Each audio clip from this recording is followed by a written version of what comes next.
तो आज का बहुत सुंदर विषय है वर्तमान समय अनुसार स्वयं की स्थिति को शक्तिशाली बनाने का पुरुषार्थ।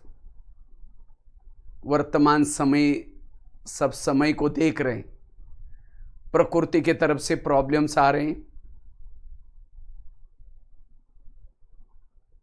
सभी तरफ से प्रॉब्लम्स नजर आ रहे हैं। तो ऐसे समय पर भी अपनी स्थिति को पावरफुल रखनी है, क्योंकि स्थिति अच्छी है सब कुछ ठीक हो जाएगा। और ड्रामा तो कल्याण की तरफ ही जा रहे हैं। दिखने में हमें अकल्याण लगता है, लेकिन ये चक्र है, चक्र कभी भी नीचे नहीं आता, चक्र हमेशा चढ़ते कला की ओर है। इसलिए अपनी स्थिति को पावरफुल रखना है, स्थिति को कभी भी कमजोर नहीं करनी, क्योंकि जिनकी स्थिति अच्छी है वो निर्विघ्न रह सकते हैं।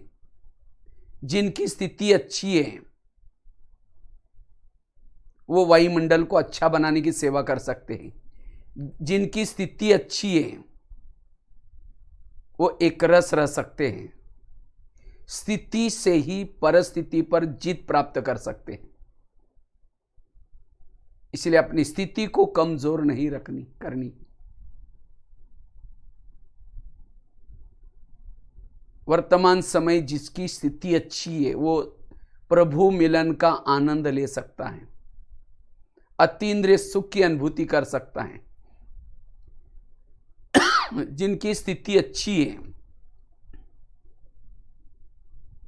वो अपने पुराने संस्कारों को परिवर्तन कर सकता है। इतना ही नहीं, नए प्रकार के विकर्म से वो बच सकता है, क्योंकि अंतिम समय है, माया अपना जोर लगाएगी। लेकिन ऐसे में भी अपनी स्थिति को पावरफुल रखना है, ताकि हमारे से कुछ गलतियां ना हो। इसलिए वर्तमान समय अपनी स्थिति को पावरफुल बनाना है। जिनकी स्थिति अच्छी है, अनेक रोने वालों की आंखों के वह आंसू पोंछने वाला बन सकेगा। स्थिति अच्छी है तो हम हेल्दी, वेल्दी और हैप्पी बन सकेंगे। तो वर्तमान समय अपनी स्थिति को शक्तिशाली, पावरफुल बनाने के लिए, निर्विघ्न बनाने के लिए सबसे पहली बात है, हमें संकल्पों को सदा सकारात्मक, पॉजिटिव, समर्थ रखना है। क्योंकि स्थिति बिगड़ने का, विघ्न आने का, कमजोर बनने का कारण है निगेटिव संकल्प, व्यर्थ संकल्प। क्योंकि संकल्प से दृष्टि बनती है, दृष्टिकोण बनता है, वृत्ति बनती है, व्यवहार बनता है, सब कुछ संकल्प से। अगर हमारे संकल्प निगेटिव है, सब कुछ निगेटिव। इसलिए वर्तमान समय अपनी स्थिति को शक्तिशाली बनाना है, पावरफुल करनी है।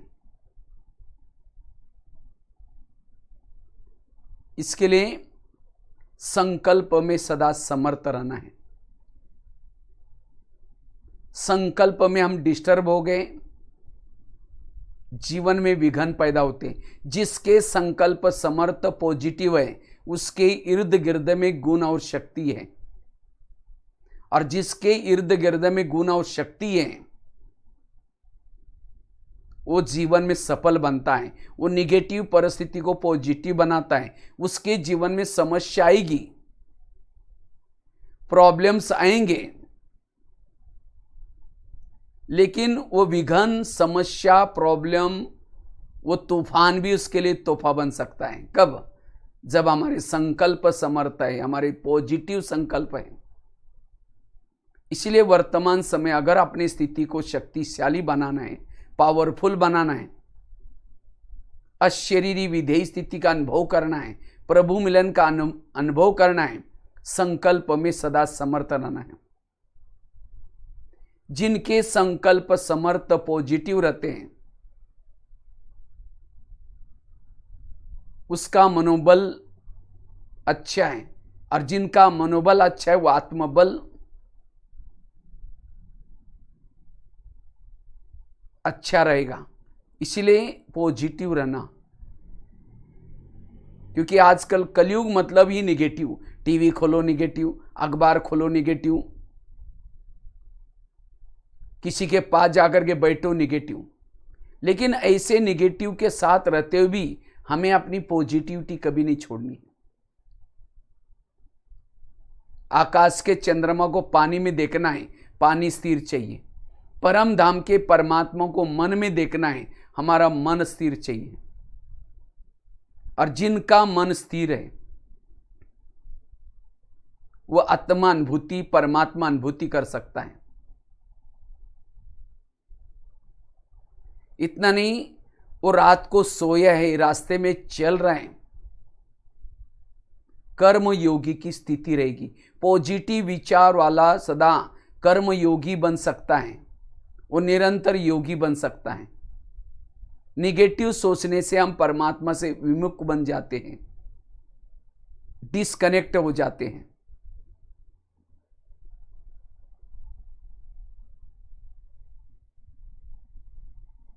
और आजकल जो कोरोना की समस्या चल रही, कहते हैं बीमारियों से बचने के लिए हमारी इम्यूनिटी पावर अच्छी चाहिए।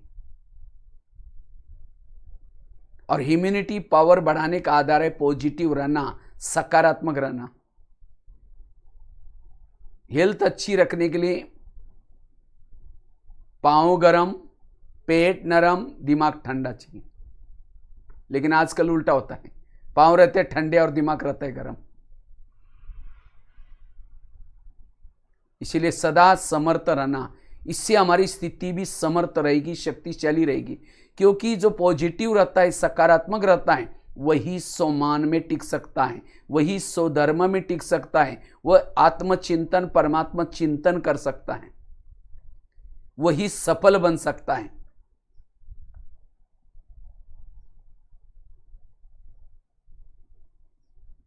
एक शिष्य गुरुजी के पास गया, कहता है गुरुजी मैं बहुत भक्ति करता हूँ, दान करता हूँ, पुण्य करता हूँ, लेकिन मुझे कुछ अनुभव नहीं हो रहा है। तो गुरुजी हंसने लगे, कहते बात तो सही है। कहते 3-4 दिन पहले मैं बगीचे में बैठा था, 5-6 युवा आए, उनको प्यास लगी थी। तो गुरुजी ने कहा सामने कुआं है, वहाँ बाल्टी है, रस्सा है, जाके पी के आ जाओ। तो 5-6 युवा वहाँ गए, उन्होंने बाल्टी को रस्से से बांधा, कुएं में छोड़ा, पानी खींचा, पानी नहीं मिला। दोबारा बाल्टी डाली, फिर खींचा, पानी नहीं मिला। 10 बार वो बाल्टी डालते रहे, पानी खींचते रहे, पानी नहीं मिला, छोड़ के चले गए। कुआं था, बाल्टी थी, पानी था, तो भी प्यासे गए, क्योंकि बाल्टी को छेद थे। वो तो कुएं के पास गए थे, हम तो सागर के पास, बाबा तो सागर है। अगर बाबा के पास भी आने के बाद अगर मेरे मन को छेद है, मेरा सोचने की आदत है, अनुभव नहीं होगा। इसीलिए अगर मुझे स्थिति को शक्तिशाली बनाना है, पावरफुल बनाना है, अपने विचारों को समर्थ रखना है, पॉजिटिव रखना है। पॉजिटिव वाला ही 1 सेकंड में परम धाम तक पहुंच सकता है। संकल्प में बल होते हैं, संकल्प से पूरा कल्प चलता है। अगर संकल्प निगेटिव है, सब कुछ निगेटिव। जिसके संकल्प में निगेटिविटी आती है, वो हर इंसान, हर व्यक्ति उसको गलत दिखता है। भले सेवा भी कर रहा, अच्छा भी कर रहा है, तो भी गलत दिखाई पड़ेगा। कोई हंसता भी लगता है, मेरे को देखकर जरूर हंस रहे हैं। कोई किसी से बात भी करता, लगता है मेरी बात जरूर चल रही है। इसीलिए कहते हैं नजर बदलो तो नजारे बदल जाएंगे।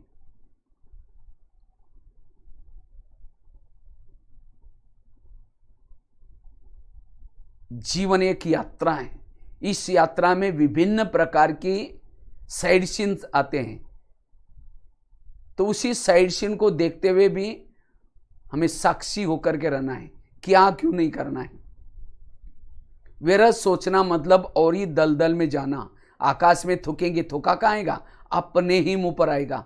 व्यर्थ सोचने से अपना खुद का समय गया, शक्ति आ गई, सब कुछ गया। तो वर्तमान समय अपनी स्थिति को शक्तिशाली बनाना है, अशरीरी विधेय स्थिति की अनुभूति करनी है, निरंतर योगी बनना है, अपने संकल्प में समर्थता ला। समर्थ वाला ही संपन्न और संपूर्ण बन सकता है। व्यर्थ विचारों का असर बुद्धि के ऊपर पड़ता है, और जिसके बुद्धि के ऊपर व्यर्थ की धूल आती है, वो आत्मा अनुभूति, परमात्मा अनुभूति नहीं कर सकता।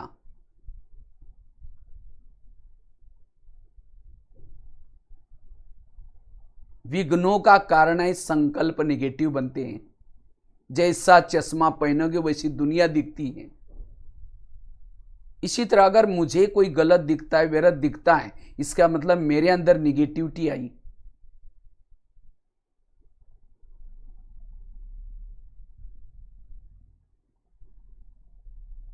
व्यर्थ सोचने से हमारी ह्यूमैनिटी पावर कम हो जाती है। कई प्रकार की बीमारियों का असर पड़ता है। कहते हैं बीमारियां होती हैं डर से, भय से, चिंता से। और आजकल तो सबको मेरा क्या होगा, फिर दुकानों का क्या होगा, खेती का क्या होगा, फिर आगे चलकर इकोनॉमी का क्या होगा। वर्तमान समय हमें पॉजिटिव रहना है। वर्तमान समय, आज का दिन अच्छा करो, भविष्य का बहुत अच्छा होगा। आज का व्यक्ति भविष्य या बीती हुई बातों में जीता है, इसीलिए वर्तमान समय वो व्यर्थ गवाता है। और जिसका वर्तमान ही गया, भविष्य भी खराब और पीछे किया वो भी खराब हो जाता। इसीलिए पॉजिटिव रहना। इसलिए आज हर व्यक्ति इनसिक्योरिटी फील कर रहा है। अभी मेरे बच्चे ऐसे कर रहे तो आगे चल पता नहीं क्या होगा, मेरा क्या होगा, इनसिक्योरिटी फील कर रहे हैं। इसीलिए टेंशन, तनाव, भय, डर, और डर से, भय से हमारे बॉडी में केमिकल्स उतरते, उससे बीमारियां होती। कहते एक व्यक्ति के ऊपर प्रयोग किया गया अमेरिका में। एक व्यक्ति की आंखें बांधी, पट्टी बांधी कपड़े की, उस व्यक्ति को एक सुई चिबाई और उस व्यक्ति को दूर कर दिया। उसके सामने सांप डाला। उसकी पट्टी खोलते उसने जब सांप को देखा तो कहता अरे ये कहाँ से आया, मुझे यहाँ डसा लगता है, मुझे चुभा लगता है, कुछ चुभा जैसा लग रहा है। तो वो व्यक्ति कहता अरे देखो उसने मजाक किया तुम्हारे साथ। उसके हाथ में पीछे उसने पिन रखी है, तो उसने पिन दिखाया तो बोला अच्छा अच्छा। तो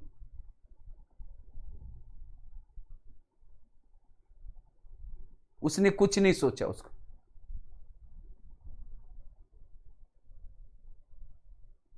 और एक व्यक्ति को सांप ने काटा।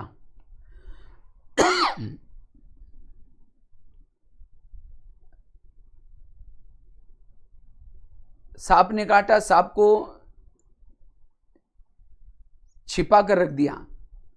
और जब पिन, तो सोचने से हमारे अंदर निगेटिविटी आती है। आज सारा दिन हम कितनी डर की खबरें सुनते, कितनी निगेटिव खबरें सुनते, और जितना निगेटिव सुनते हैं उतना हमारे अंदर डर भय पैदा होता है। इसलिए हमारा काम है प्रभु का चिंतन करना। प्रभु का काम है भक्तों के जीवन में, बच्चों के जीवन में जो समस्या आती है उनका समाधान करना।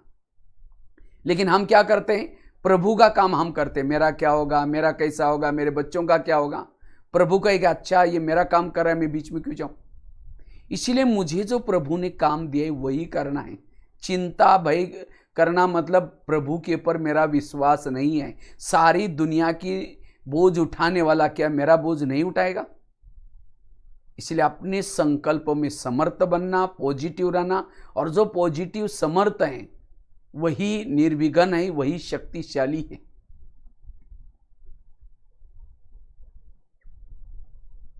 आज बाबा ने ड्रामा का ज्ञान दिया है, कर्मों की गुई गत्ता का ज्ञान दिया है। किसी लिए कई कहते हैं मैं इसके रास्ते में जाता नहीं, मैंने इसका कुछ बिगाड़ा नहीं, फिर भी ये व्यक्ति मेरे साथ ऐसा क्यों करता है, इसने ऐसा क्यों किया।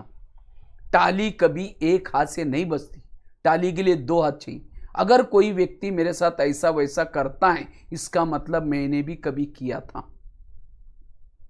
जो इस कर्म गति को समझता है वो कभी भी निगेटिव नहीं सोचेगा।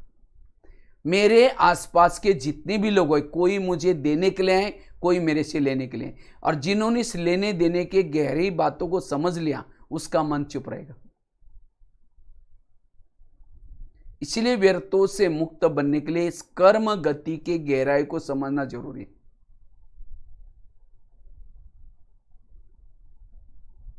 अब सबकी रिटर्न जर्नी है, सबको वापिस अपने धाम में जाना है। हमने दोपहर से लेकर के देहभान में आकर के जाने अनजाने जो भी कुछ कर्म किए, उस कर्मों को अब हमें चुक्त करना है। प्रकृति के साथ के हिसाब किताब है वो चुक्त करना है। और जब ऐसी वैसी बातें आती है तब जाकर के हमारे मन में नेगेटिविटी आती है, ये ऐसा क्यों हो रहा है, इसने ऐसा क्यों हुआ किया। इसलिए वर्तमान समय संकल्पों को बचाना ये बहुत जरूरी है। और जिन्होंने संकल्पों को बचाने की क्रिया सीखी वो निर्विघ्न बन सकेंगे। ये सारा जो टोटल हमें ज्ञान मिला है, ड्रामा का ज्ञान, ड्रामा रिपीट होता है, हर आत्मा का पार्ट अपना अपना है, ये सब संकल्प शक्ति को बचाने के लिए ज्ञान है। और जिन्होंने संकल्प शक्ति को बचाने का कला सीखी उसकी स्थिति निर्विघ्न है और शक्तिशाली है। तो स्थिति को शक्तिशाली बनाने के लिए वर्तमान समय हमें अपने संकल्प को समर्थ बनाना है, पॉजिटिव रखना है, तब हम निर्विघ्न बन सकेंगे। उसके लिए कर्म गति के गहराई में जाना। समझो चलते चलते किसी ने गाली दी, क्या सोचो, अच्छा इसका भी बहुत दिन का बाकी था, आज पूरा हो गया।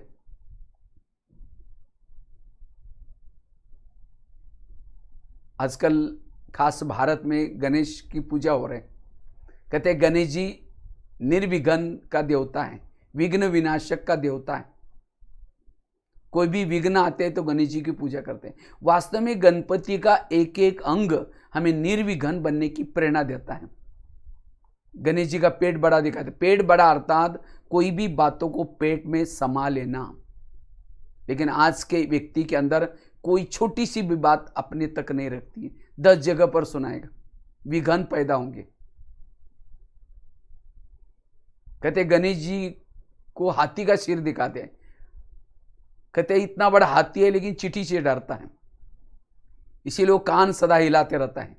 तो वास्तव में निर्विघ्न बनने के लिए हमें भी अटेंशन रूपी कान हिलाते रहना है, व्यर्थ बातों से संभाल रखनी। लेकिन हम इंटरेस्ट लेते हैं, अच्छा और क्या हुआ, और नजदीक जाके सुनेंगे। अगर व्यर्थ नेगेटिव बातें जाएंगे तो विघ्न पैदा होंगे।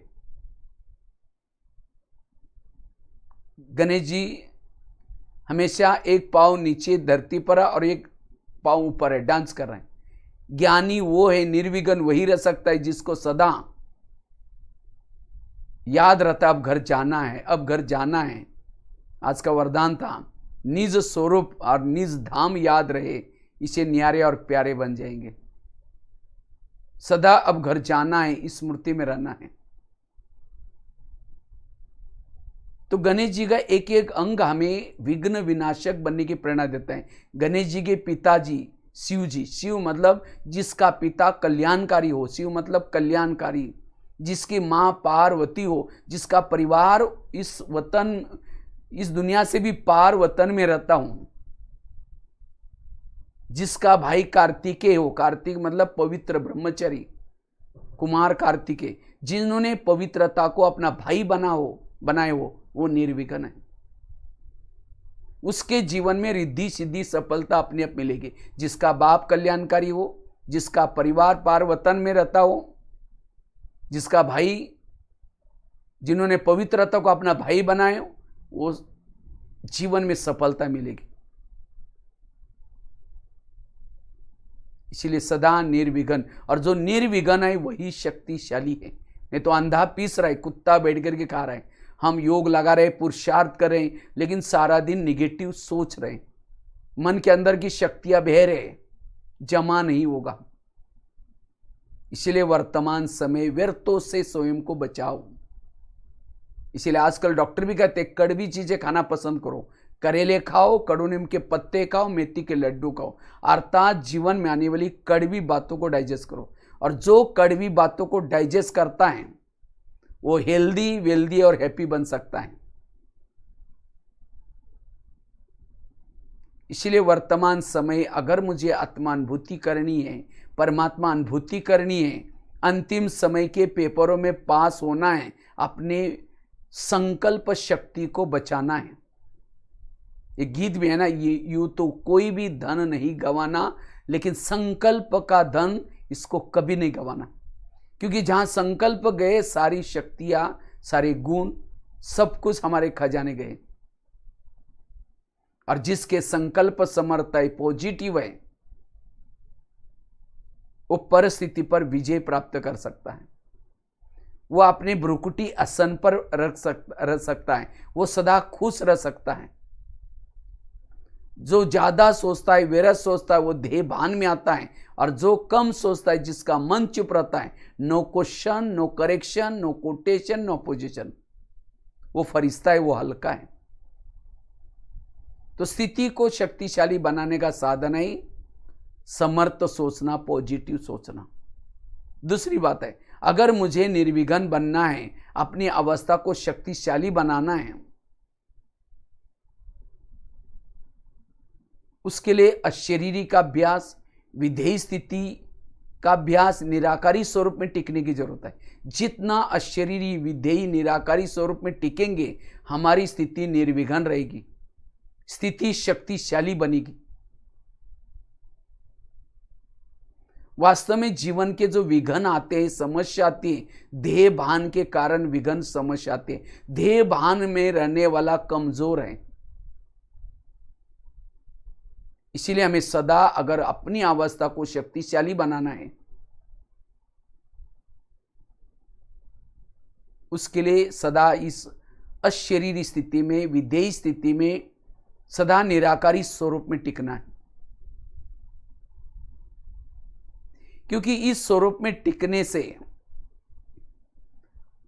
हमारे अंदर कंट्रोलिंग पावर, रूलिंग पावर आती। जितना इस स्वरूप में टिकते हैं, उतना हम परमात्मा से, शिव बाबा से कंबाइंड रहते हैं। खुदा तब भूल जाता है जो खुद को भूल जाता है। इसीलिए आजकल की जो मुरलियां चल रहे हैं, बच्चे आत्मा समझो, पहला सबक पक्का करो, आत्माभिमानी बनो, ये रोज की मुरलियां चल रहे हैं। क्योंकि इसी स्वरूप में टिकने से ही हमें अति इंद्रिय सुख मिलता है। और जिन्होंने अति इंद्रिय सुख का अनुभव किया,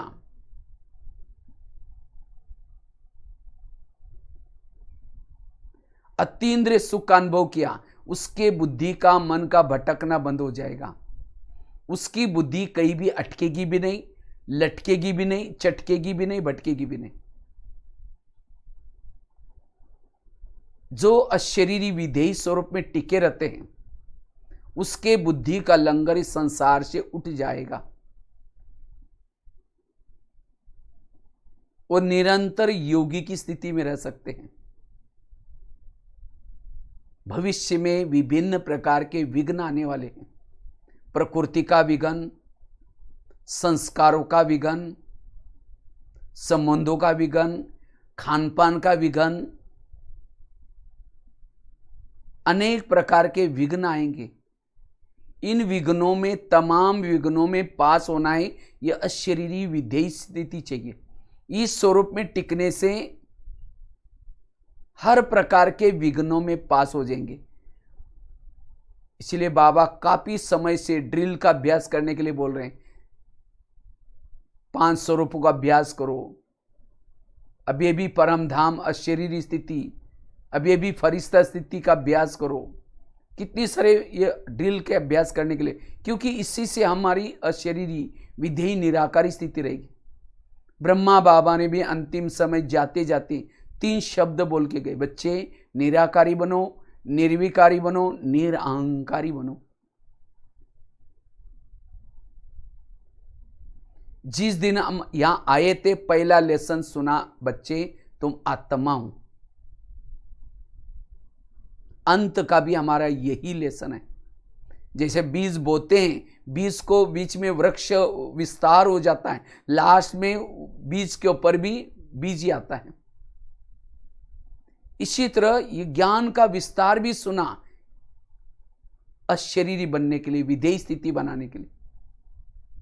इससे से हमारे अंदर देवताओं के संस्कार आएंगे, देवताओं की संस्कृति आएंगी। देवता बनने के लिए विधेयी अशरीरी स्थिति चाहिए। इससे प्रकृति सतोप्रधान रहेगी, आपस में भाईचारा आएगा, इन विकारों से बच सकेंगे। देवता और मनुष्य में यही फर्क है, देवता आत्माभिमानी स्थिति में रहते हैं, मनुष्य देहभान में रहते हैं। ये विकार जो हमारे अंदर आए, उसका कारण है देहभान। इस स्वरूप में टिकने से हमारे से कोई भी भूले नहीं होंगी, कोई भी प्रकार के विकर्म नहीं होंगे। इस स्वरूप में टिकना यही संपन्न संपूर्ण बनने का साधन है। जितना इस स्वरूप में हम टिकेंगे, रात को सोए हैं, रास्ते में चल रहे हैं, कर्म कर रहे हैं, योग युक्त स्थिति रहेगी। इसे निरंतर वाइब्रेशन बनाने की सेवा कर सकेंगे। कृष्ण अर्जुन को कहता है, हे अर्जुन, अब तुम सूर्य बनो, सूर्य। हमारी सूर्य वाली स्थिति चाहिए। सूर्य वाली स्थिति से ही हमारे कम समय में विकर्म विनाश होंगे। जो सूर्य वाली स्थिति में रहता है वही सूर्यवंशी में आ सकता है। इस स्थिति से हमारे अंदर साइलेंस की शक्ति, परखने की शक्ति, निर्णय करने की शक्ति, सहन शक्ति, सभी शक्तियां और गुण अशरीरी विधेय स्थिति के आसपास में आएंगे। देहभान वालों के आसपास में ईर्ष्या, घृणा, नफरत, वैर, विरोध ये होगा और ये हमें डुबा के छोड़ेंगे। इस स्वरूप में टिकने वाला समस्याओं का समाधान करेगा, कारणों का निवारण करेगा, वो शक्तिशाली स्थिति में रहेगा। इस स्थिति में रहने से ही कितने भी हमारे कड़े संस्कार हो, पुरानी आदत हो, उसके ऊपर जीत प्राप्त कर सकेंगे।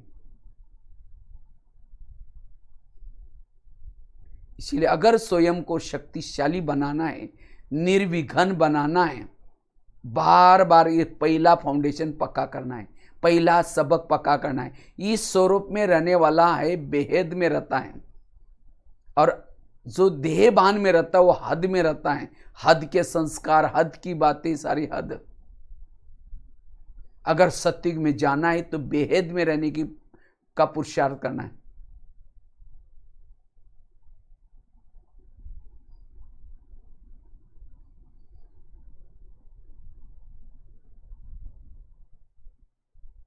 वास्तव में इस स्वरूप में टिकने के लिए 4 सब्जेक्ट जो बाबा ने हमको दिए हैं, ज्ञान, योग, धारणा और सेवा, इसको जितना हम अपने दिनचर्या का अंग बनाएंगे, दिनचर्या में शामिल करेंगे, रोज ज्ञान, योग, धारणा और सेवा, ये 4 सब्जेक्ट का रिजल्ट भी है अशरीरी स्थिति।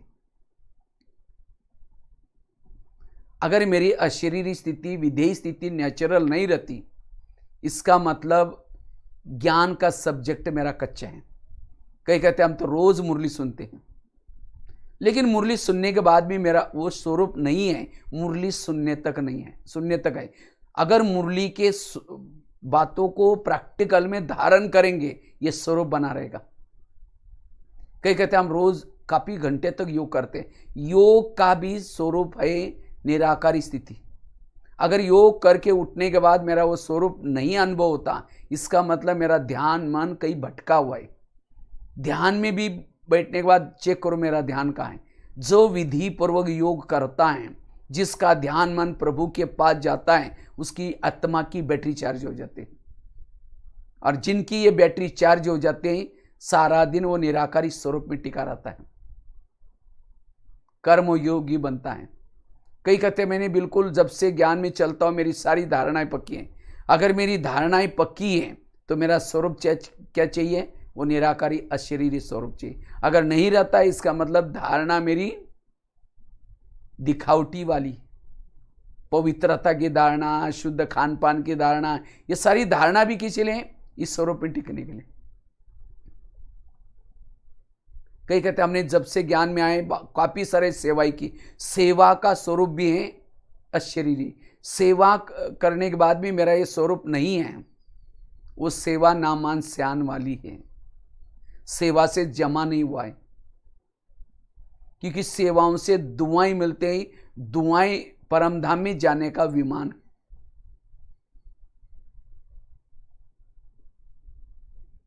तो ये 4 सब्जेक्ट को परफेक्ट करेंगे, उतनी हमारी अंत में ये स्थिति नेचुरल बनी रहेगी।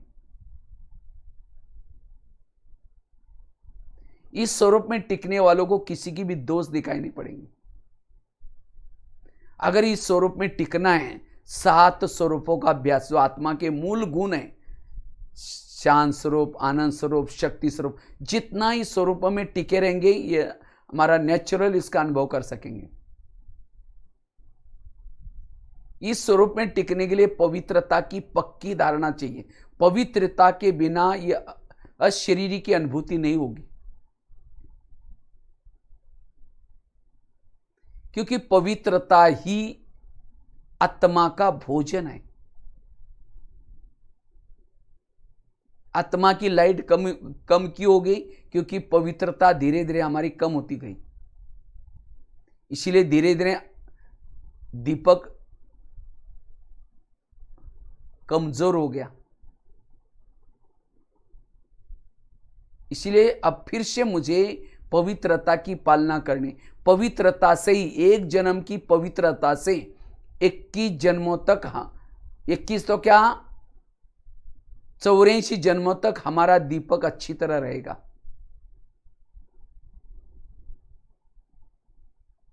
इसीलिए पवित्रता की धारणा, अगर मुझे इस स्वरूप में टिकना है, सोमानों के अभ्यास, जितना हम सोमान में रहते हैं उतना इस स्वरूप में टिक सकते हैं।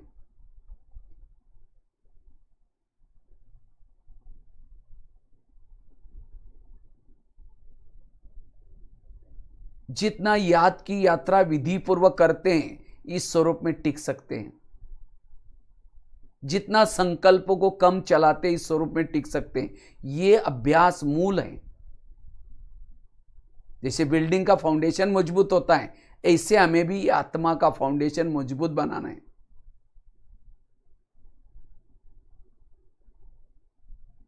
चलो 2 मिनट हम वो आत्मा अनुभूति करेंगे, आत्मा का अनुभव करेंगे।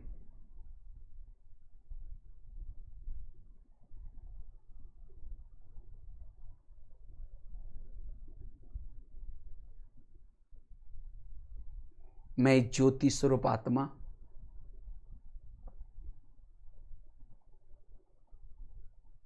दोनों भ्रुकुटी के बीच में निवास करती हूं। मैं आत्मा हूं। ये शरीर मेरी एक कुटी है। मैं आत्मा इसमें तपस्वी हूं। शरीर मेरा एक डिब्बी है। मैं आत्मा इसमें चैतन्य में हीरा हूं।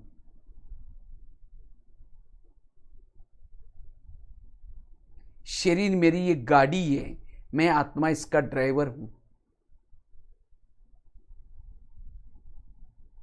मैं अजर अमर अविनाशी हूं। मैं शरीर से भिन्न आत्मा हूं। मेरा असली धाम चांद सूरज तारांगन से भी पार है। परम धाम निवासी हूं। 5000 साल पहले मैं इस धरती पर पाठ बजाने के लिए आई हूं।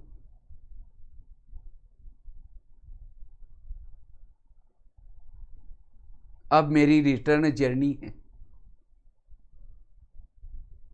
अब मुझे वापिस जाना है।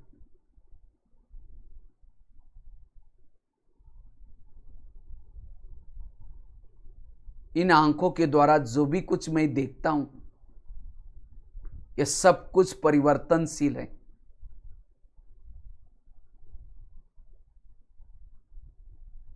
इस संसार में अब मेरा कोई नहीं है।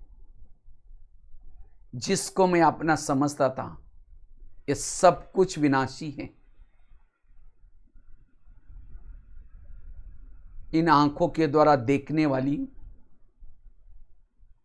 मुख के द्वारा बोलने वाली,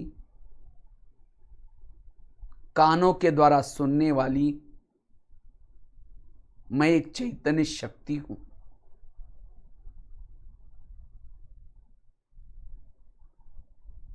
मैं आत्मा हूं।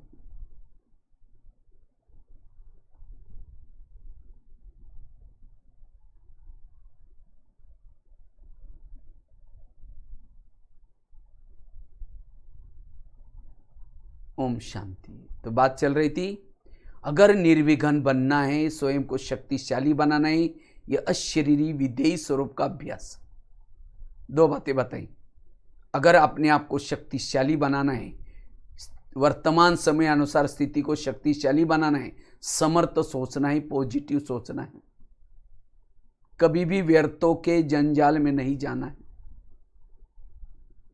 दूसरी बात बताई, अशरीरी विधेयी स्वरूप के अभ्यास को करना है, निरंतर नेचुरल या अभ्यास बना रहे। तीसरी चीज है, अगर मुझे इस अवस्था को शक्तिशाली बनाना है, निर्विघ्न बनना है, इसके लिए रोज अपने स्वयं की कर्मेंद्रियों की दरबार लगानी है, स्वराज्याधिकारी बन करके अपने हर इंद्रियों से कर्म करने हैं। वास्तव में हमारे जीवन के विघ्न, हमारे जीवन की समस्या कोई व्यक्ति के तरफ से नहीं आती है, कोई परिस्थिति के तरफ से नहीं आती है। विघ्न आते हैं हमारे ही कर्मेंद्र के द्वारा। अगर हमारी कर्मेंद्र हमारे वश में रहेगी, निर्विघ्न बन सकेंगे, शक्तिशाली बन सकेंगे। शरीर हमारा एक किला है और आत्मा राजा हम इसमें रहते हैं। जैसे पहले जमाने में राजा एक किले में रहते थे और किले के कई दरवाजे रहते थे, कोई भी आता था उसकी पूछताछ होती थी, कहाँ जा रहे हैं, किस लिए जा रहे हैं। इसी तरह शरीर भी हमारा किला है और हम आत्मा इसमें रहते हैं। लेकिन इस किले में कुछ भी बातें आ रहे, हम गलत सुन रहे, गलत देख रहे, गलत बोल रहे, और इसीलिए आज जीवन में विघ्न पैदा होते। ये विकार भी क्यों आए? काम, क्रोध, किसने प्रवेशता दिया? इंद्रियों की कमी। इस माया के युद्ध में विजयी बनने के लिए कर्मेंद्रियों का सहयोग बहुत जरूरी है।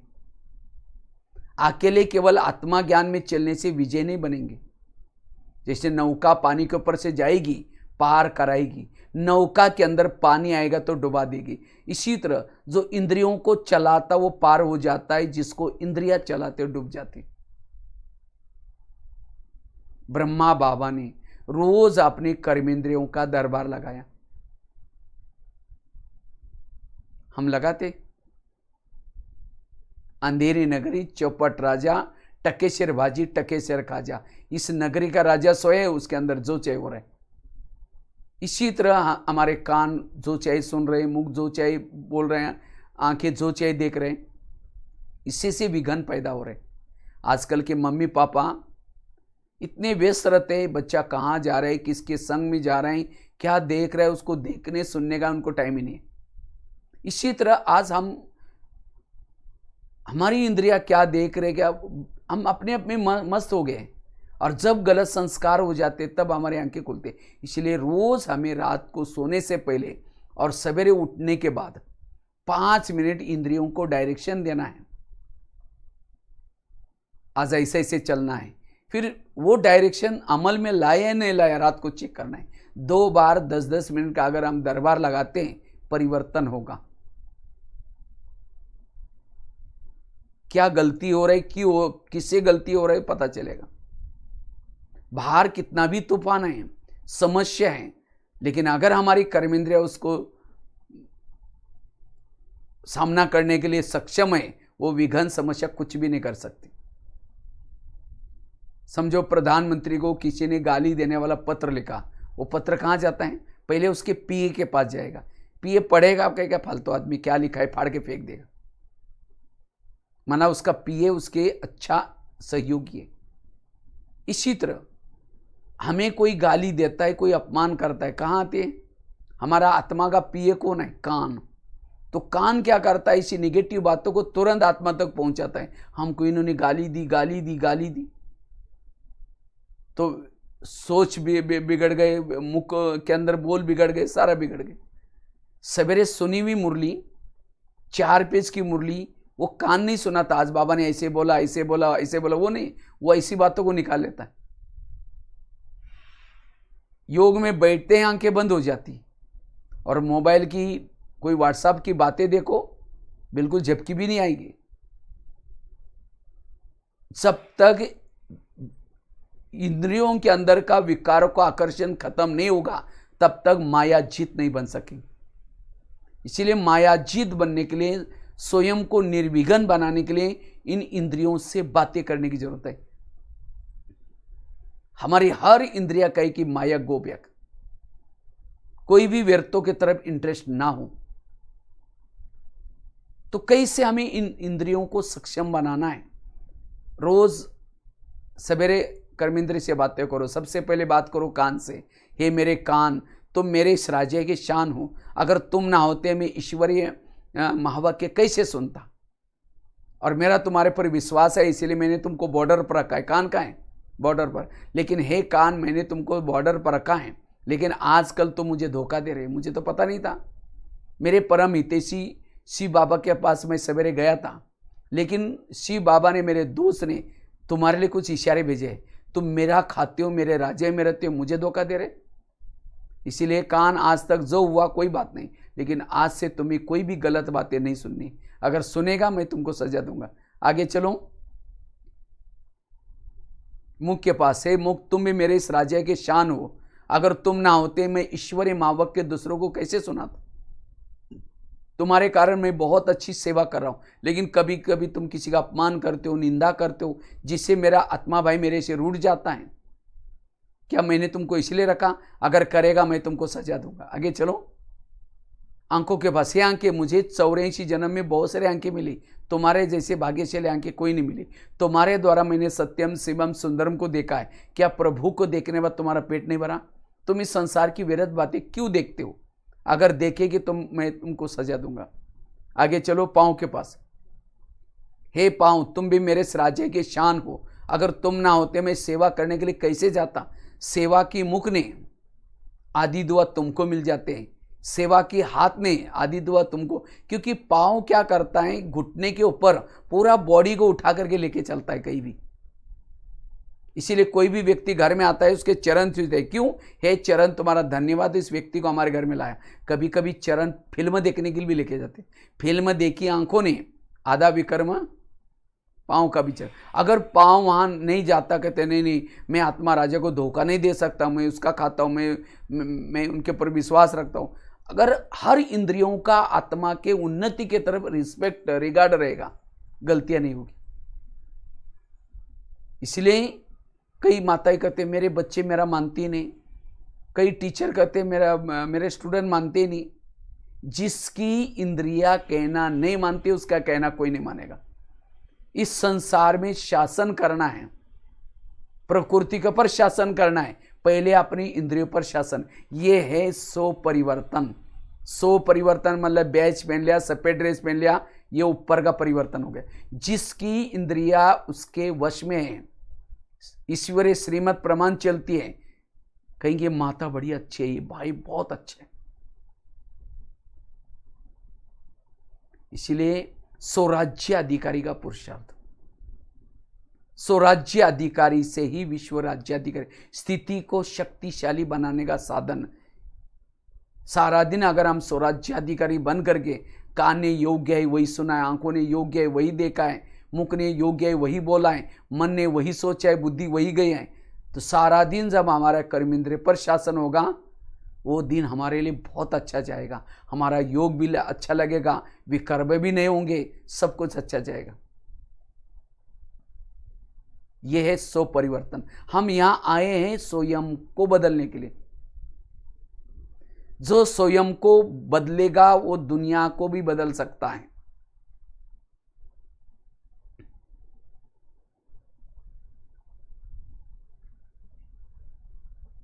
जो स्वयं से हारा है वो विश्व को जीतने के बाद भी हारा हुआ है। इसलिए इन संस्कारों को परिवर्तन करने के लिए, विकारों को भगाने के लिए, जैसे भारत में अंग्रेज आए थे, कैसे आए थे? भारत में नवाबों का शासन था, आए उनके साथ दोस्ती की, दिल्ली के ऊपर अटैक किया, फिर उनको भगाया। कैसे भगाया? जगह जगह पर सभा ली, भारत की जनता को जागृत किया, और जनता ने, सब ने मिलकर के नारा लगाया, और तब जाकर चले गए। इसी तरह ये काम क्रोध ये भी विकार अंग्रेज है। तो ये हमारे अंदर आए हैं, शरीर में आए हैं, कर्मेंद्रियों ने सहयोग दिया। जब तक ये कर्मेंद्रियों को जागृति नहीं लाएंगे, जैसे भारत की जनता जागृत हो गई तब भारत स्वतंत्र बना। इसलिए हमें रोज अपनी इंद्रियों से बातें करने की जरूरत है। विजय बनने का यह आधार है। तो स्वराज्य अधिकारी बनने का पुरुषार्थ। तो रात को सोने के पहले फिर चेक करो, हे कान तुम्हारा चार्ट आज का दिन, सारा दिन का कैसा रहा। तुम्हारा बहुत धन्यवाद, सवेरे 7 बजे तुम्हारे द्वारा मुरली सुनी थी, लेकिन 12 बजे को एक माता जी आई थी, किसी की व्यर्थ बातें सुना रही थी, तुमने बड़ा नजदीक जाकर सुना था। बताओ, तुम्हारे लिए, तुमको सुनने के लिए मना किया था तो भी तुमने सुना, तुम्हारे लिए सजा कौन सी? कान को काटने की सजा नहीं देनी है, उसको दोबारा मुरली सुनाओ। स्वराज्य अधिकारी। चौथी बात है, अगर स्वयं की स्थिति को शक्तिशाली बनाना है, पावरफुल बनानी है, इसके लिए योग तपस्या, योग साधना, सिवाय योग बल से हम स्वयं को शक्तिशाली नहीं बना पाएंगे। इसलिए हमें जब जब समय मिल रहा है अभी, और खास तो ये जो समय है ये लॉकडाउन वाला, शायद ही ये तपस्या के लिए समय मिला हुआ है। इसी समय को अच्छी तरह तपस्या में बिताना है, और वो भी तपस्या विधि पूर्वक करनी। तपस्या में, साधना में इंपॉर्टेंट है बुद्धि और मन। और जिन्होंने मन बुद्धि को यथार्थ शिव बाबा के संग में लगाया, उसकी स्थिति शक्तिशाली बनेगी। तो मन क्या है और बुद्धि क्या है? बुद्धि एक नेत्र है, वो देखता रहता है, और जिसको बुद्धि देखते है वो मन में विचार चलते हैं। ऐसे नहीं कि आंखें जिस चीज को देख रहे वो आपके मन में चल रहे, बुद्धि जिसको देख रहे हैं वो मन में चल रहे। और योग करने के लिए हमारे बुद्धि के ऊपर एक शिवाय बाबा के और कोई भी बातों का प्रभाव न पड़े। अगर कोई वस्तु का प्रभाव है, कोई कामकाज का प्रभाव है, जहां प्रभाव है वहां बुद्धि का लगाव, झुकाव और प्रभाव है।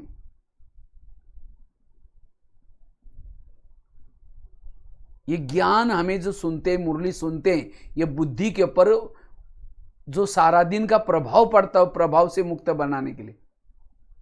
इसलिए ज्ञान जरूरी है। ज्ञान सुनने के बाद फिर भी मेरा बुद्धि के ऊपर का प्रभाव नहीं हटा, वो ज्ञान सुनने तक रहा है, ज्ञान को समझा ही नहीं, ये मेरा निश्चय बाबा के ऊपर नहीं है। तो बुद्धि क्या है? जैसे मैंने आपको एक एग्जांपल देता हूं। इसी समय मैंने आपको कहा, भले आप लोग बैठे सिलीगुड़ी, जयगांव आसपास में बैठे हैं, लेकिन आपको कहा कि इसी समय आप माउंट आबू के ओम शांति भवन को देख रहे हैं। ओम शांति भवन, बैकग्राउंड में पहाड़ी है, दो साइड पर दो योगी हैं, बीच में घड़ी है, सफेद कलर की बिल्डिंग है, और गेट के सामने आप है, बीच के गेट से आप नीचे अंदर जा रहे हैं ओम शांति भवन देखने के लिए। पूरा आपका सिलीगुड़ी का ग्रुप है।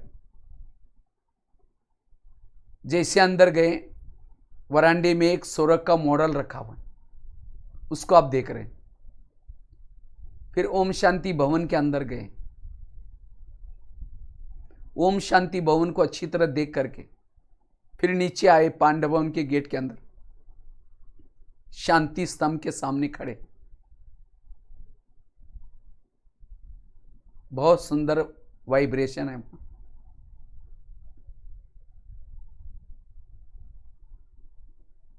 वहां से धीरे धीरे बाबा के झोपड़ी की तरफ जा रहे हैं।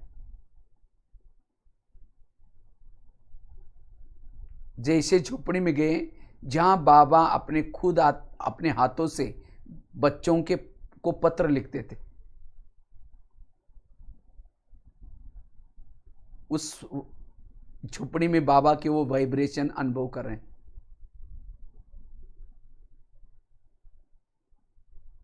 वहां से बाबा के रूम में गए जहां नीला ट्रांसलाइट लगा हुआ है, जहां एक बाबा की खटिया भी रखी है, जहां बाबा निवास करते थे।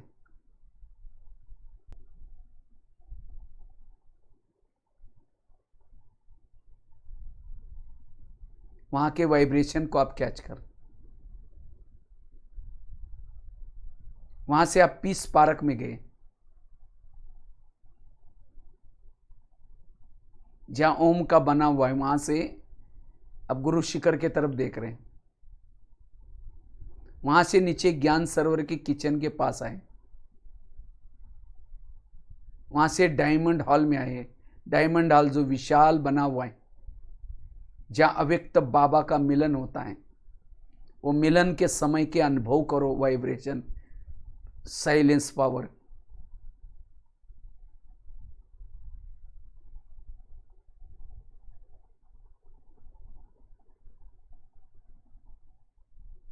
वहां से आप तपस्या धाम गार्डन में गए। पीछे मुड़ के देखा, एक पहाड़ी पर ओम शांति लिखा हुआ है। आए थे सभी, सबको दिखाई पड़ा यहां का पूरा, चारों धाम की यात्रा की। अब ये आपका योग अब माउंट आबू में लगा था। देखो आपकी आंखें वहां हैं सिलीगुड़ी में, हर एक के घर में बैठे हैं, लेकिन आपको ये सब पूरा चारों धाम का नजारा हो गया। कैसे आए थे? बुद्धि के द्वारा। ये बुद्धि आपकी यहां लगी थी। ऐसे ही ऊपर की तरफ जाओ, बादलों से भी पार, अव्यक्त वतन, जहां हजारों चंद्रमा की लाइट के समान वो फरिश्ता की दुनिया, जिसमें फरिश्तों का राजा ब्रह्मा बाबा बैठे हैं। बाबा की वो लाइट माइट, जैसे आप नीचे से आ रहे हैं, बाबा उठ करके खड़े हो गए हैं, बाहें फैला करके आपको पुकार रहे हैं। जैसे आप नजदीक जाते हैं, बाबा ने आपको गले लगाया।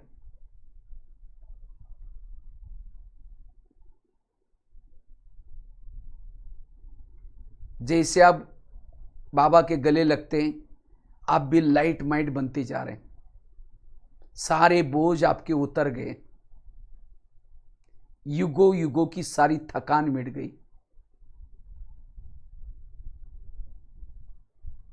फिर बाबा आपको दृष्टि दे रहे हैं।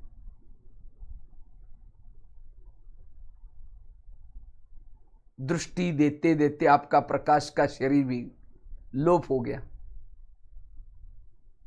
आप एक ज्योति बिंदु आत्मा बन गए।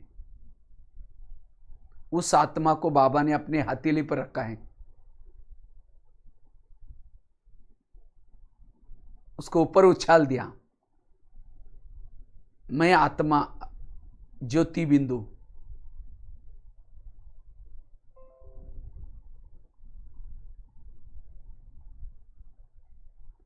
ऊपर की तरफ जा रही हूं, मूल वतन में जा रही हूं।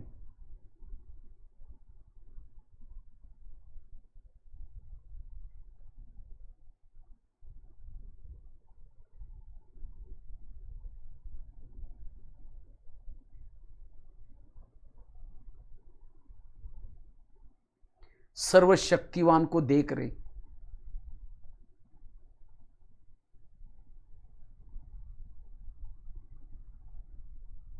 जैसे मैं बाबा के पास जाती हूं, मैं चार्ज हो रही हूं।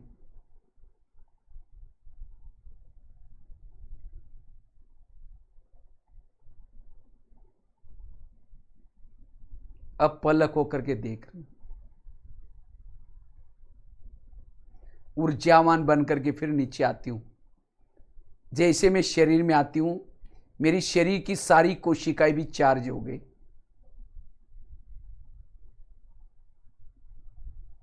मैं शक्तिशाली हूं। तो गए थे ऊपर। कैसे गए? आपकी तो आत्मा भी नहीं गई थी ऊपर, जैसे मोबाइल को चार्जिंग में लगाते, प्लग के पास रखते हैं, दोनों तारे डालते हैं, स्विच चालू करते हैं, बैटरी चार्ज हो जाते हैं। तो जब बैटरी चार्जिंग हो जाते हैं तो उस समय बैटरी निकल करके ऊपर नहीं जाती प्लग के पास, प्लग में कौन जाता है? तारे जाती। इसी तरह अब हमारी मन बुद्धि गई थी, और जिसकी मन बुद्धि बाबा के पास जाती है वो अशरीरी विधेय स्थिति का अनुभव करता है। लेकिन कौन सी मन, कौन सी बुद्धि जाएगी जो आत्मिक स्वरूप में है? बाबा ने एक मुरली में बहुत गहरी बात बताई थी। बाबा ने कहा कि मेरा तुम्हारे से प्यार है, इसलिए मैं ऊपर से अपना रूप बदल करके तुम्हारे पास आया, घंटों तक तुम्हें पढ़ाया, रात रात बैठ करके पढ़ाया, ये मेरा तुम्हारे से प्यार था। अब तुम्हारा मेरे साथ प्यार है, तुम भी मेरे पास आओ। लेकिन बाबा ने कहा कि कई बच्चे बाबा के पास आना चाहते, घंटों तक बैठना चाहते, लेकिन नहीं बैठ पाते। क्यों? क्योंकि अपना रूप नहीं बदलते। तो इसीलिए जब तक हम अपना रूप नहीं बदलेंगे तब तक बाबा के पास नहीं जा सकते। इसलिए अपना रूप अशरीरी बन करके, विधेयी बन करके फिर जाना है। इसीलिए योग तपस्या करने के लिए, साधना करने के लिए आत्माभिमानी बनना जरूरी है। योग साधना करने के लिए मन हल्का रहना जरूरी है। भारी मन ऊपर नहीं जा सकता। तो जितना हम साधना करते, घंटों तक योग करते हैं, हल्के रहते हैं, उतनी हमारी अशरीरी विधेयी स्थिति रहती है, शक्तिशाली स्थिति बनी रहती है। इसलिए रोज का सवेरे का अमृत वाला योग अच्छा, क्लास के पहले योग और ईश्वरीय महावाक्य, तीन चीजें रोज हमें अपनी दिनचर्या में करनी है।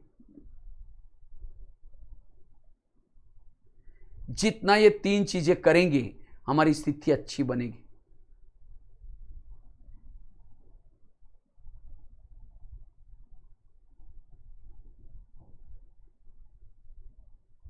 तो स्थिति अच्छी बनाने का साधन है अमृत वेला, क्लास के पहले योग और रोज की ईश्वरीय महावाक्य सुनना। जितना ये ईश्वरीय महावाक्य सुनेंगे स्थिति अच्छी बनेगी। अब भले लॉकडाउन चल रहा है, सेंटर पर नहीं जा सकते, तो भी बहनों ने जो भी प्रबंध किया हमारे लिए, उस प्रबंध के आधार से हमें क्या करना है? रोज वो महावाक्य सुनने हैं। एक एक महावाक्य लाखों करोड़ों का है, क्योंकि इससे हमारे संस्कार बदल रहे, व्यवहार बदल रहे। सतयुग में केवल 9 लाख लोग आए। अभी तो वर्तमान समय सृष्टि पर 850 करोड़ 900 करोड़ लोग आए। वो सब सतयुग में नहीं आए। क्यों?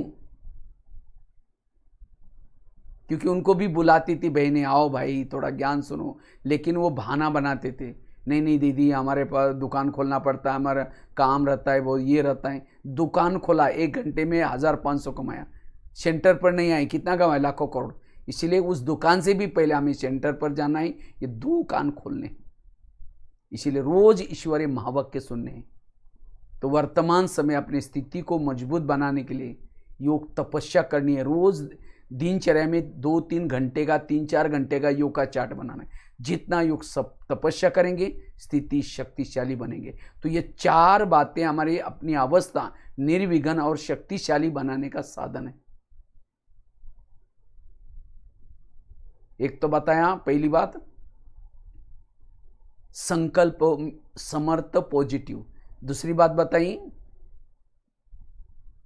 आत्माभिमानी अशरीरी विधेय स्थिति।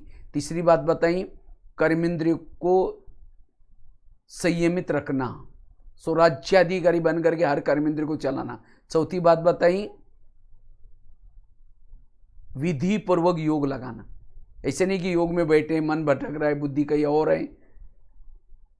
कई माता योग लगाने के लिए जा रहे, रास्ते में देखा कि बहुत अच्छा सब्जी वाला है, फिर सोचेंगे शाम को इसकी सब्जी बनाएंगे।